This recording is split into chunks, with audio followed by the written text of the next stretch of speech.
if you're anything like me, you've had a time in your life where you simply had to persevere. You had to fight the fight. You had to get through the thing that was stopping you. And I know I've been there. I know you've been there. And I know the guest I have today has been there. And not only has he been there, he's written the book, The Perseverance Principles. JJ, welcome to the show, man. Thank you, brother. I appreciate it. Thanks for having me. I'm so pumped that you're here. I mean, obviously, we've created a relationship, a connection. Obviously, for the person that doesn't know who you are, one of the most commercially successful mortgage lenders, a leader. Give them just a little bit of the backstory of your professional life. And then I want to get into maybe 2 or 3 of the principles to help my friend listening today, whether they're watching or listening. Everybody has something to overcome. So I want to get into some of that stuff as well, but just kind of high level, tell them who you are and what you're all about. I got into the mortgage business when I was about 19, 20 years old. Around here in Orange County, which is where I'm from, it was the mortgage capital of the world. More mortgage companies than anywhere else. For sure. So started in a call center. I think the first product that I sold was a 9.99%, 100% first mortgage, 4 points on the front, 4 points on the back. I didn't know any different. God bless. Yeah. That's horrible. It was terrible, Yes. but it was what it was, right? Yeah. It was the market. Yeah. And call center, internet leads just started coming out. The internet had just come out. So call center, and we're buying the lendingtree.com leads. He was faxing them to us out of his garage. Super cool story. And I pounded the phones. And ultimately, it was all I had. I barely graduated high school.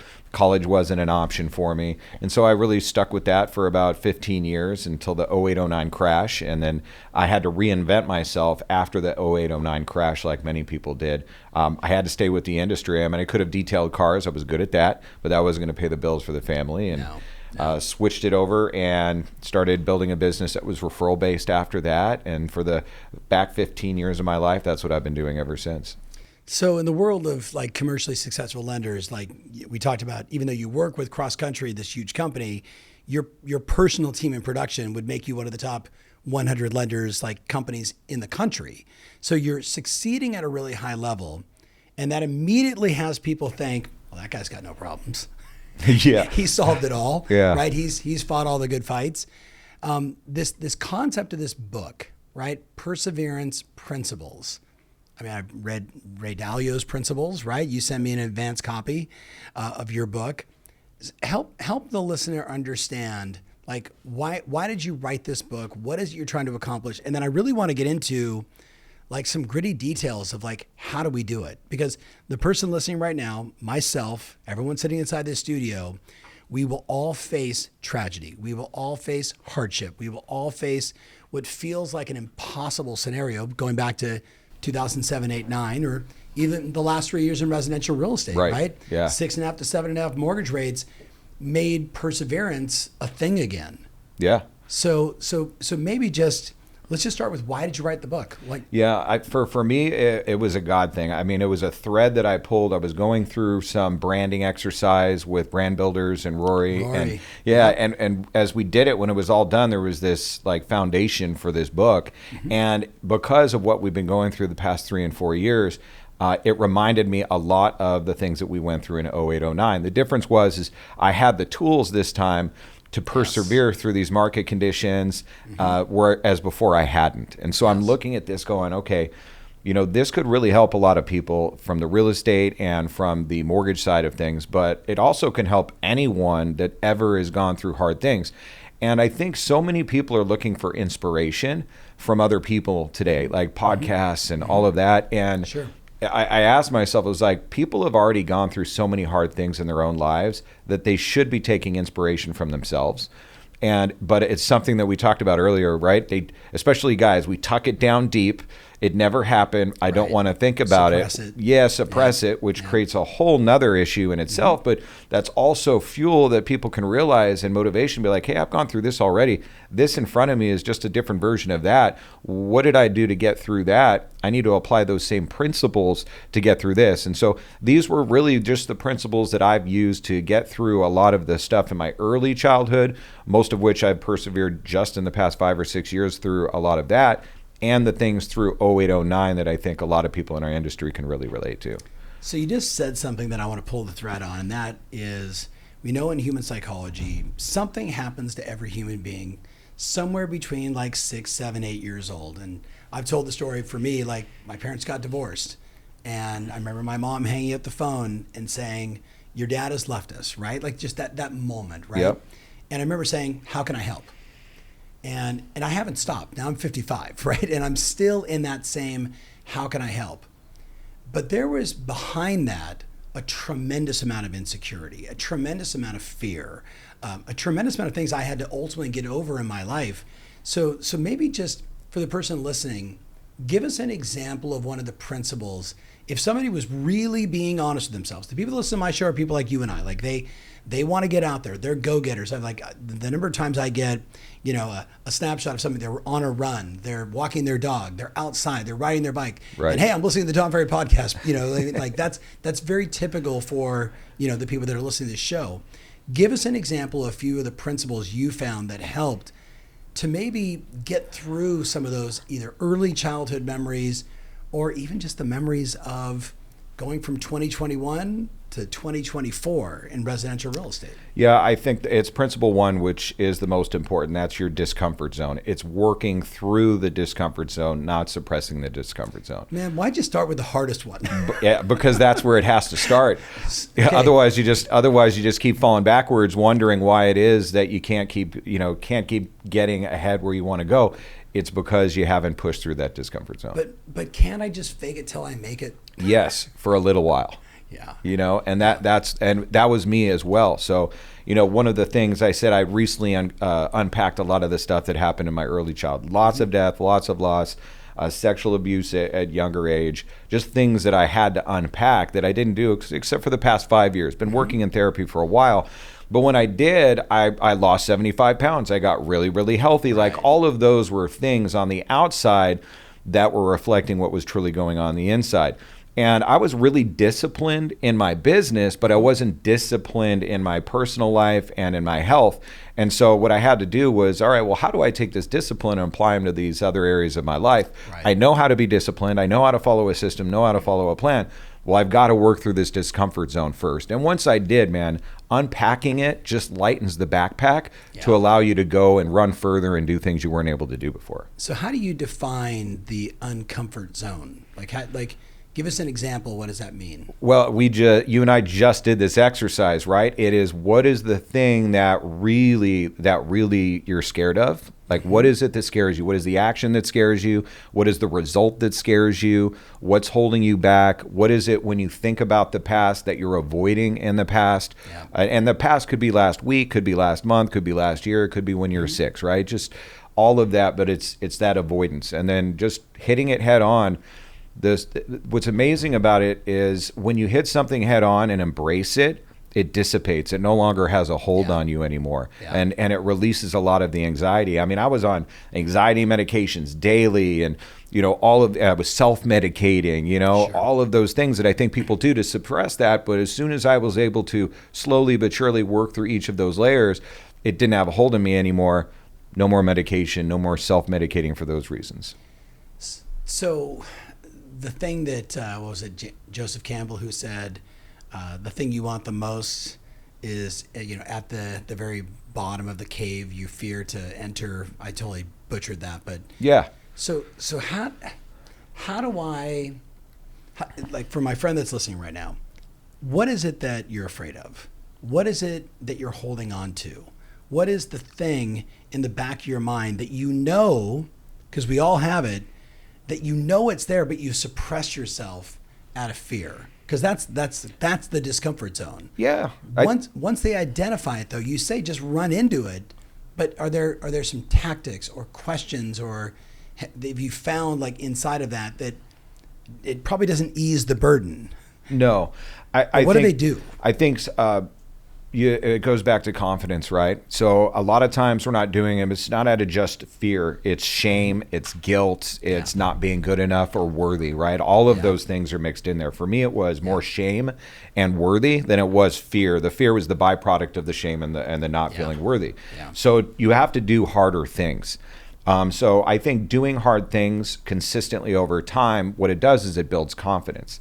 Confidence is the number one driver of performance and professional athletes. So, a lot of times, you have this false confidence. It will take you so far and it'll look like, at the top of the world, but sooner or later you crash and you burn, right? And so how do you generate like true, real confidence? It's just addressing and getting true, real confidence with yourself. And in doing so an example would be like, if you're afraid of heights, then probably jumping out of an airplane and going skydiving might be a really great way to just open your eyes on like, wow, this is pretty amazing. Or cold plunging. Like I cold plunge every morning when it's really, really freezing water. Why? It's hard. It's how I start my day.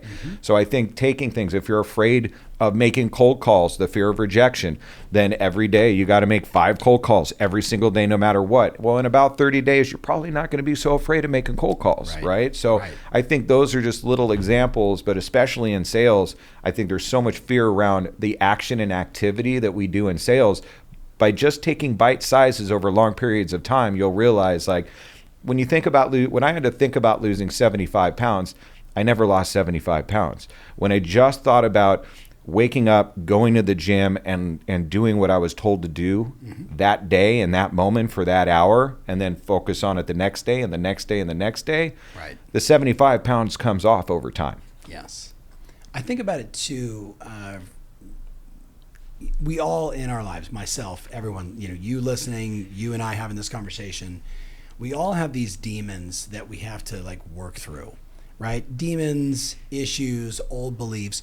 One of the things that I always found is if I would write it out, I'm afraid of this, and then I write down like, I just honest about it. Here's the issue. This is what's going on. Is the relationship going to end? You know what I mean? If I ask that person, what if they say no? It's all that stuff.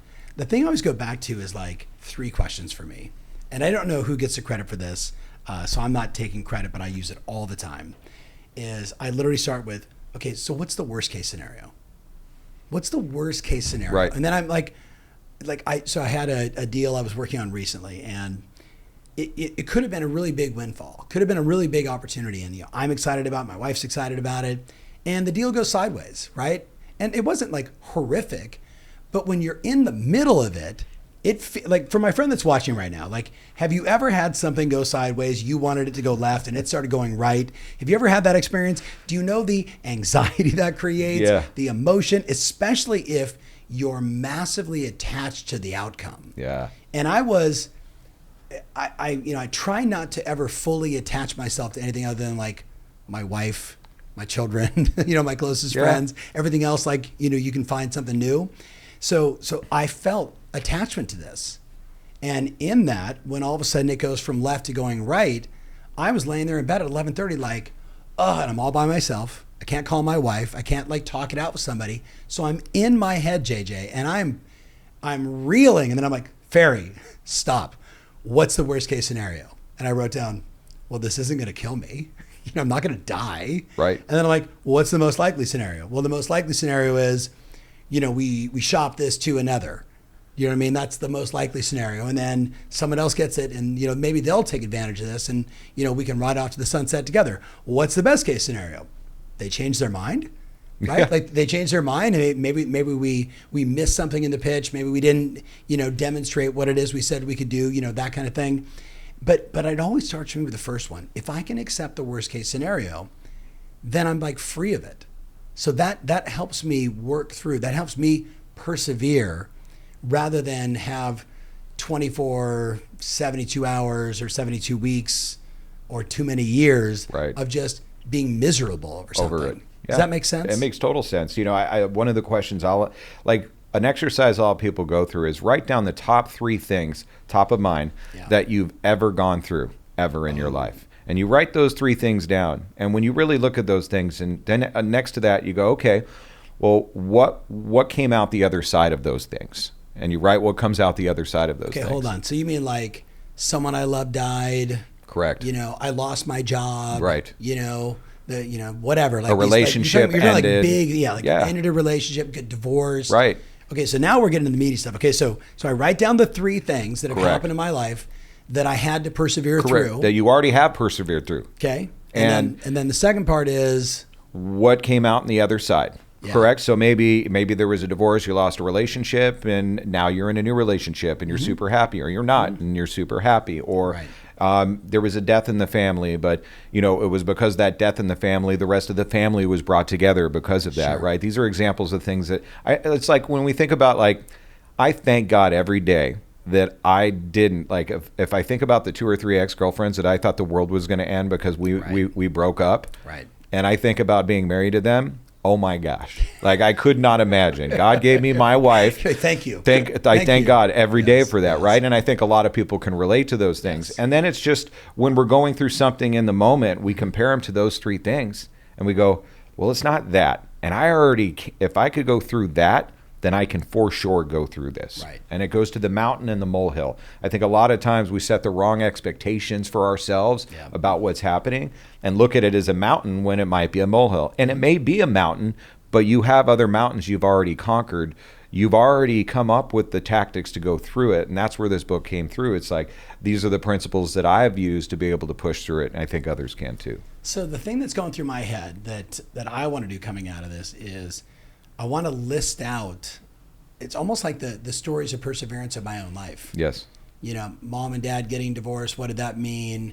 Getting kicked out of this high school and that high school and that high school and that high school. And then, meeting my wife for the first time and then her totally ghosting me. Yeah. And me following up. We've all experienced loss and hardship and things that didn't go our way. But what do you say? I'm going to do that. I like the idea. Maybe you do too, right? Like, I'm going to list out all the things I actually have done. But what do you say to the person that says, but JJ, on the other side of it, it actually got worse? A lot of times it's going to get worse before it gets better. But I would argue that it always gets better. It always turns into something better. And every time I don't think like, or I always wonder how, it just does. And I think as a man of faith, for me, I can always rely on that. And if you don't have that, I would agree it's going to definitely be harder. But there are things that ultimately that start out bad that always end up good.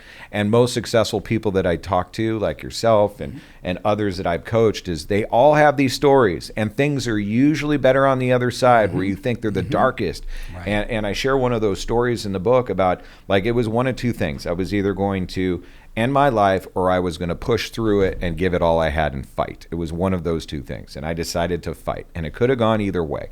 And I think, thank God that I decided to fight, because it would have just ended there. And then afterwards would have been, who knows? But I would have hoped that maybe my girls would have persevered through it and they could have talked about that. But instead it was my story to be able to persevere and then be able to build what I built.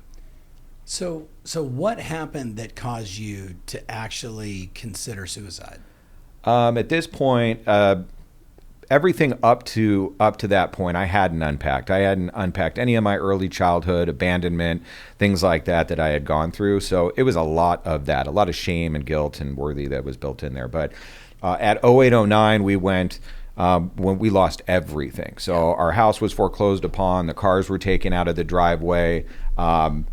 I was the top subprime loan officer for LendingTree.com, and so arguably the worst job in the country. You did this. Oh, yeah. Right? It was like, what did you do for a living? You're like, I'm a gardener. It was anything but what I did, and it was something I was proud of. I worked really hard for, right? Sure. And so, but we lost everything. The last car I thought the lease was safe, but in the bankruptcy, the car, they can take a leased car. So in the little lease contract, it says, it doesn't matter if the judge says you can keep it, we can take it. And they took it. And that was kind of it for me. And I was really, really just sitting there and just contemplating everything around me. I had a baby that was just born, really weeks or months. And then I had a 2-year-old, and my wife and I were married just for a couple years. And so it was just the weight of failure. And then it was like gasoline on the flames of shame, so to speak. And at that point, then I even had my bike. I had a bike that I drove to work. I rented a little cubicle, and then a homeless guy stole my bike. Right, all in perspective, but it was like, dude, I didn't know if I had what it took to be able to fight through it, and then and I had a lot of mental illness that I was still working through because of the lack of working through the early things. So that was that moment, and so I still attribute that definitely to a God thing. who picked me up and pushed me in the right direction. I still made lots of mistakes after that, but that was the fork in the road for me to decide that, hey, I'm going to fight. I have something to fight for. I have something bigger than myself. Because up until that point, I was just fighting for myself, my worth, my ego, success. Yeah. I had a baby. I had a small child. I had a family now. So it was a lot at that time. So it wasn't just 08, 09 and I'm in the mortgage business. I appreciate you sharing that. Yeah. Because that's, we talked sort of off camera in our little coaching session, talking about, the ego and how easy it is to just become so self-absorbed. Yeah, big time. And I don't see, let me restate that. Sometimes we need to be so inwardly focused, that's what will get us to persevere, right? Yeah. But on the other side of that, if you're just so self-focused, it's hard to sustain momentum.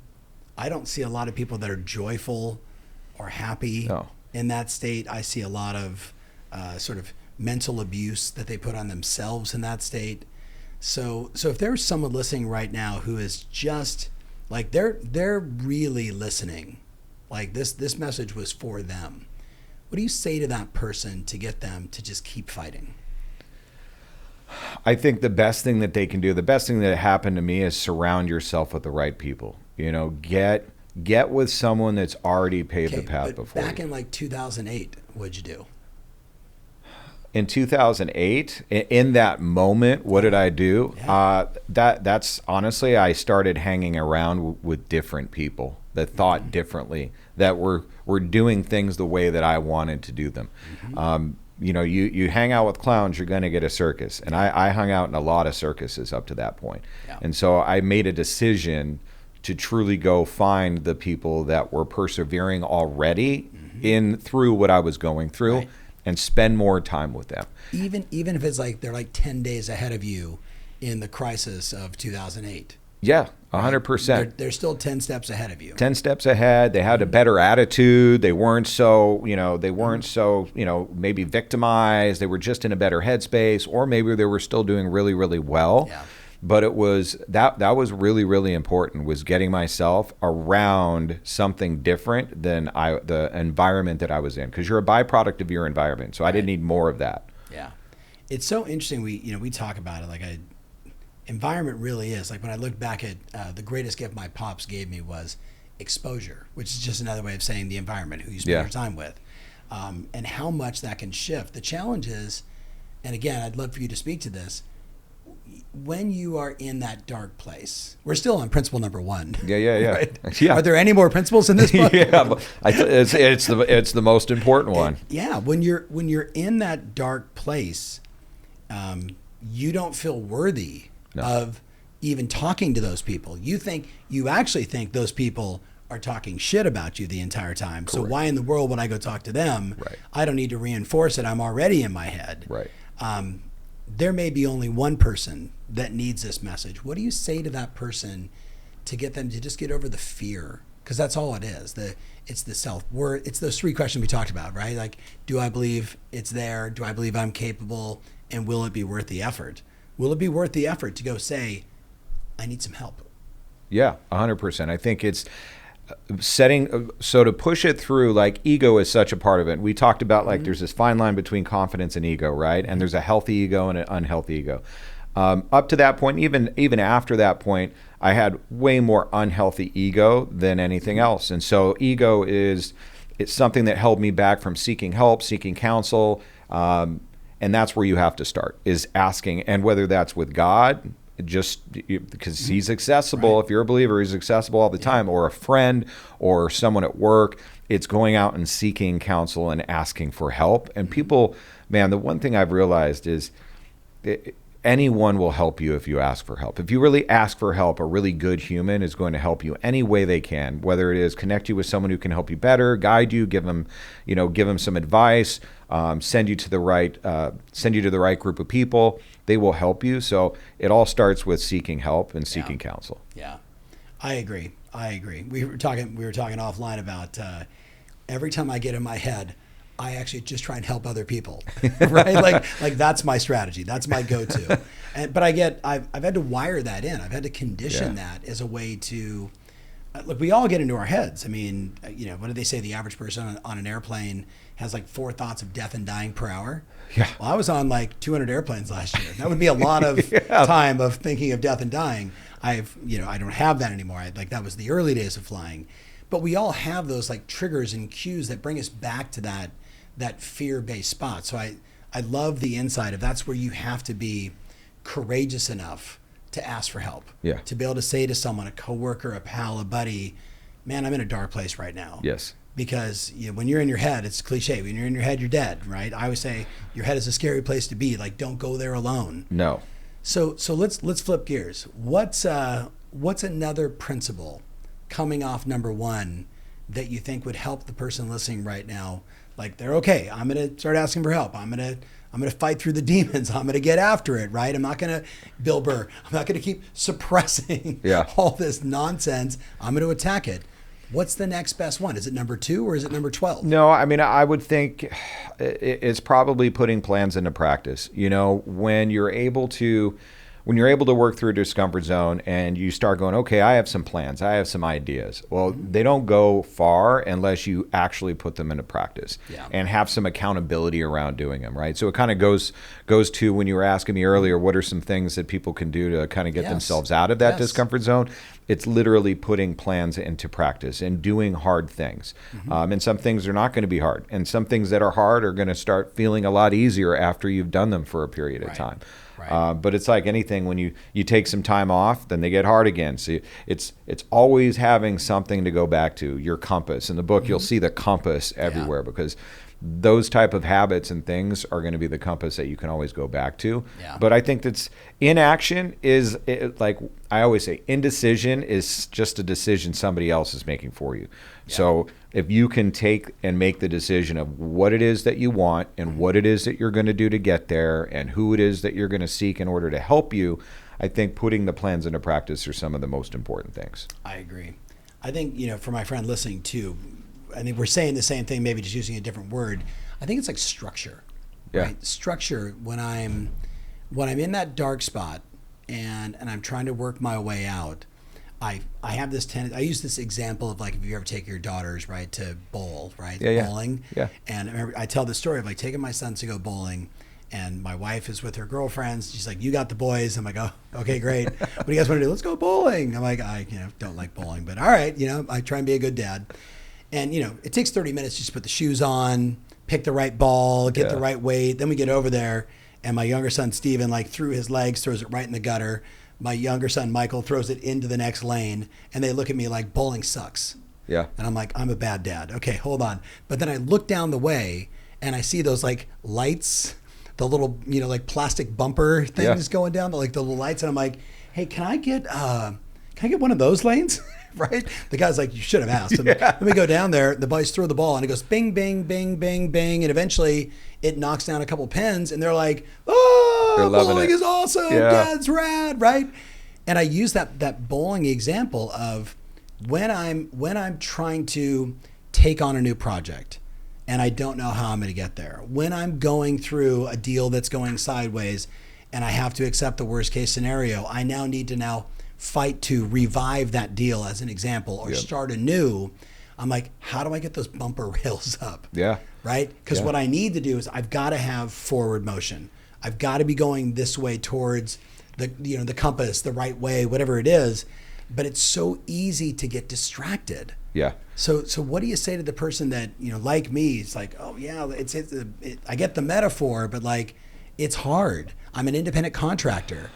If I never sell a house again, nobody cares. Yeah. Do you know what I mean? Totally. How do I put that structure around me to keep moving forward until I get into momentum and then you start to get the success? Yeah, I think the most important thing is discipline. It is discipline because if you don't have discipline, then you can create discipline or put disciplines around you, right? So those bumpers you talked about, those were disciplines that you were putting up for the ball, so that the ball could only go the one direction. Right. And so whether that is, and this is where I love accountability, right? Because accountability is an extension of discipline. So if you don't have discipline, then great. If you're just calling and asking someone to be your accountability partner, then that's discipline, believe it or not, right? Just making that call and then let them take over the discipline from there. So, you know, I have my trainer. She's at my house 6 a.m. every single morning. Why? Well, because I know that I'm not going to let someone sit out in front of my house at 6 a.m. and I'm not going to be there. That's my discipline to make sure that I'm there.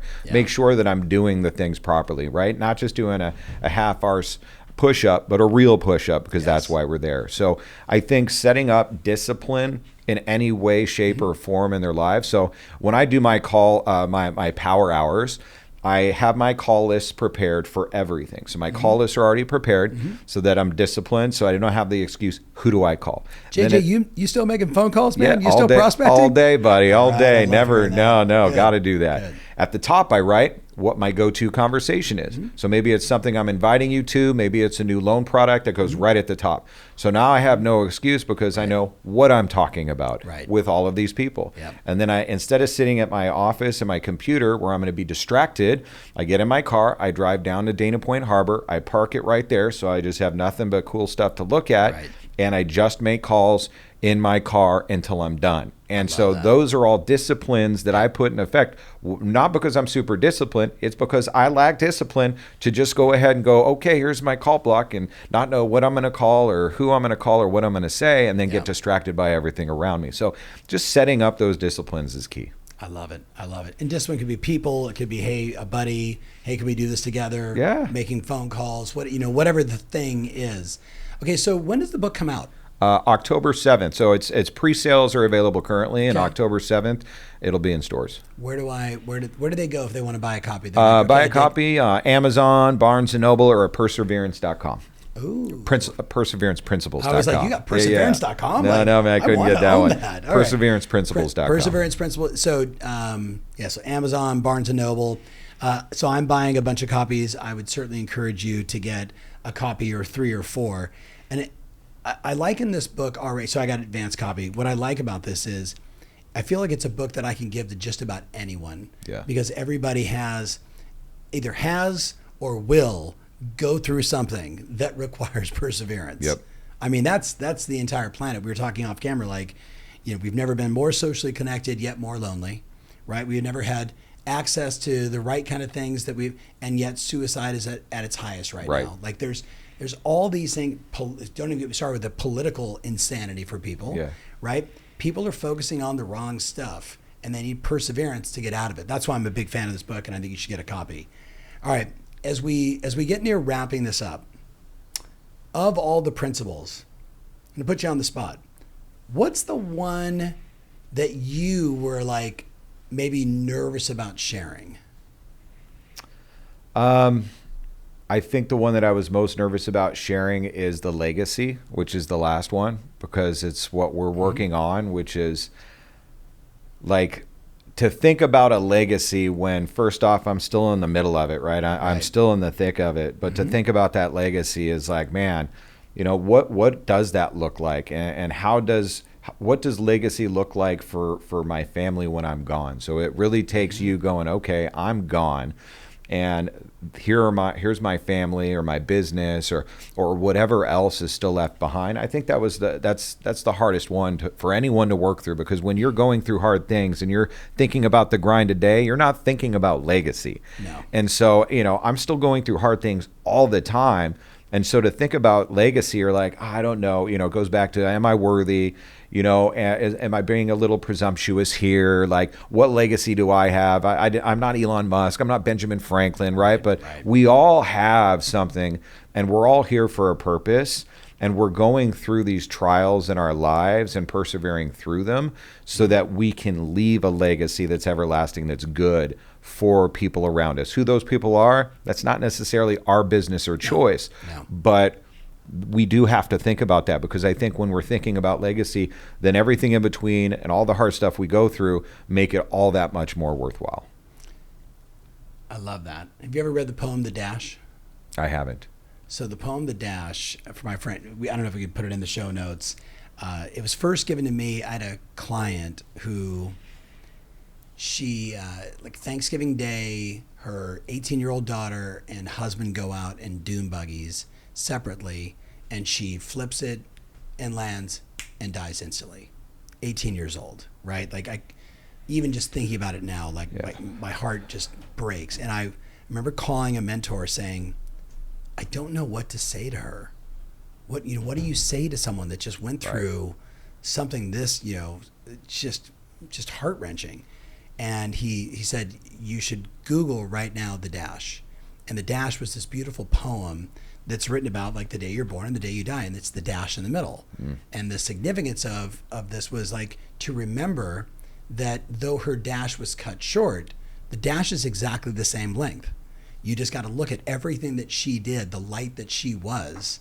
And I've used that example of like when I think about legacy, it's like that's the dash, right? That's the dash of my life. Now, what's the imprint I want to have on the people I love, the people I care for, the community that I serve, the business that I'm in, the industry that I'm a part of?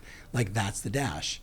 And I've always found, like, even in my hardest days, it's interesting you bring it up, like on my most I have challenging days too, in case you're wondering. In my most challenging days, I go to my 20-year vision. That's one of the things that I can do to pull myself out of it, because my 20-year vision, which you and I have talked about and worked on, it doesn't say he had no issues, he had no challenges, and he had no problems. Everything for Tom Ferry just works out automatically every time. No, it's like against all odds.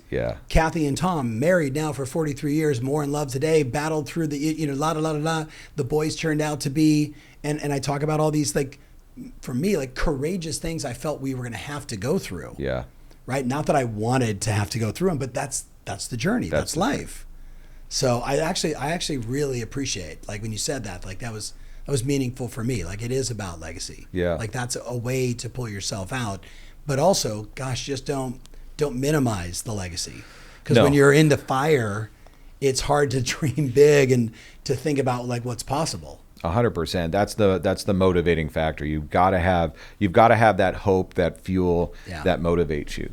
So I really hope this is more tools and a playbook to help people get from the discomfort zone to get to the thinking about legacy part, which was something that almost didn't happen for me and something I never thought was possible. And if I can do it, then for sure anyone else can do it. And it was just putting this together to help them. I love it, man. Well, I appreciate you, and thank you for just being vulnerable and sharing on the show. So hey, Perseverance Principles, check out that book. I think it's like maybe the 5th time I've actually talked about a book on the show. Well, thank you, man. I'm honored. Thank you. So buy lots of books and give them to all the people that you know that maybe need a message like this. One thing that I love is following you on Instagram, because your videos just always resonate for me. So thank you. JJMAZZO. Is it just that? Is there an underscore? There's an underscore after it. Yeah. Okay. JJMAZZO underscore. Okay. So I would definitely follow him on Instagram too. And by the way, he does do mortgages also. Side note, right? Side note. All right. Okay, man. Well, thank you so much for being a part of the show and sharing your thoughts. I can't wait to like really actually have the physical book and read it. And as I mentioned, I'm going to buy a bunch of copies and give them to some people that I know that also need to persevere. So let me know in the comments below. Are you going to follow him on Instagram? What was the insight for you? Go back to that first principle, because that's like the one thing I think as all humans, we need to overcome that. I mean, that's biblical. I mean, it's been written, it's the hero's journey. It's Star Wars. It's the Matrix, right? It's everything, right? So I wish you nothing but the strength and courage to persevere. Enjoy the show. Thank you so much for being a part of it. JJ, thank you. We're out. Thanks, brother.